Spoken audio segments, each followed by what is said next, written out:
Welcome to the only daily podcast focusing on compliance news of the day. Each morning, start your day with a cup of coffee and Tom Fox, the voice of compliance, to hear about 4 of the top compliance, corruption, or leadership stories you will need to start your day. The Daily Compliance News is a production of the Compliance Podcast Network. January 25, 2020, the Banned for Life edition. First up, from the Department of Justice press release, a Miami-based businessman has pled guilty to FCPA and money laundering violations in a scheme involving PetroEcuador officials. An Ecuadorian businessman living in Miami pled guilty to $4.4 million in bribery and money laundering scheme used to pay bribes to public officials of PetroEcuador. This has been a long-running scandal when several other guilty pleas have taken. There have been 12 public charges and guilty pleas on this matter to date. The FBI's International Corruption Squad in Miami is still on this matter, and it is one more with PetroEcuador. All I can suggest is if you've done business with this company, you need to scrub your operations.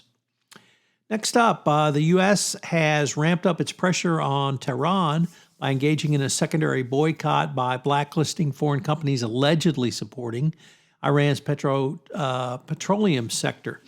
The Department of Treasury blacklisted 4 companies. They were from Hong Kong to Shanghai to Dubai, and collectively ordered the transfer of hundreds of millions of dollars that led to the blacklisting. The the Trump administration has consistently ramped up sanctions on Iran, and this really comes as no surprise. They have frozen the assets of these companies in the United States. So more pressure on Iran.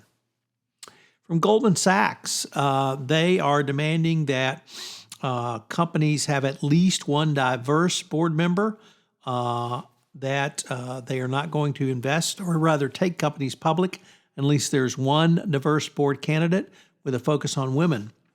This mandate will start on July 1 of this year, or rather next year, and starting on July 1 this year, and next year, Goldman will require 2 diverse board members. This is certainly going to be an interesting way to expand the diversity on boards. As many of you know, California now requires, by law, 1 board member to be female, and now we may finally get some diversity at the board level. And when the investment bankers require this for a company to go public, that's when things really start changing.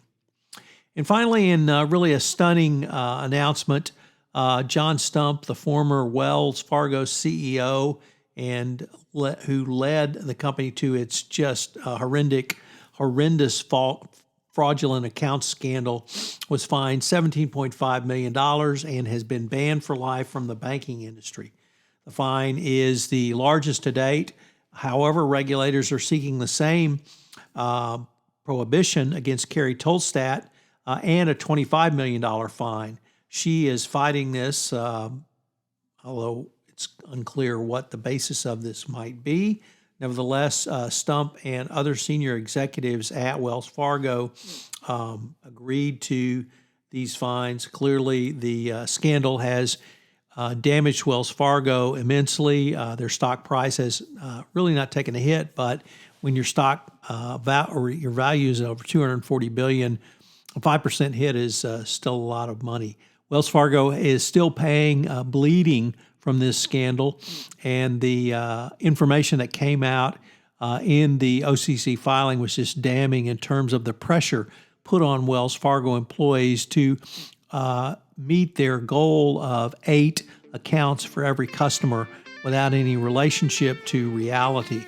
So obviously a huge culture failure at Wells Fargo, and now we've finally seen some executives begin to pay the price for this. John Stump, banned for life, as well as several other executives. So we will continue to follow this story.